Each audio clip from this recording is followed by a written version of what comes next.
તો રાજકોટનું ફેમસ એવું આપણે ચાપડી ઊંધિયું આજે ઘરે જ બનાવવાનું વિચાર્યું. તો તેના માટે આપણે જે મનપસંદ વેજીટેબલ હોય તેને બધાને આપણે બોઇલ કરી લીધા અગાઉ.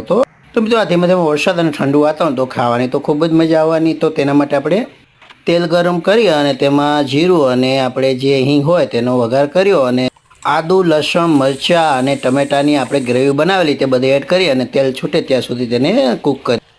ત્યારબાદ હળદર પાવડર, મીઠું, મરચું અને આપણે ધાણાજીરું પાવડર એડ કરી અને તેને સારી રીતે કૂક કરી અને જે વેજીટેબલ હોય તે બધા એડ કરી દીધા અને જોઈતા પ્રમાણમાં તેને ઘટ આછું કરવું હોય તે પ્રમાણે આપણે પાણી એડ કર્યું. તો આપણું આ ઊંધિયું તૈયાર છે. આ ઊંધિયું હોય તે થોડું પતલું જ હોય છે અને ચાપડી ચોરી અને તેમાં ખાવાનું હોય. જાડો લોટ લઈ તેમાં મુઠ્ઠી વડે તેવું મોણ આપી અને આ રીતના ચાપડી બનાવી અને તેને હલકી ગોલ્ડન બ્રાઉન કરી લીધી. તો આ તૈયાર છે આપણું ચાપડી ઊંધિયું. ખાવાની તો ખૂબ જ મજા પડી. આવું વરસાદી વાતાવરણ અને ભાઈ ટેસ્ટી ચાપડી ઊંધિયું તો મોજ જ પડે ને ભાઈ.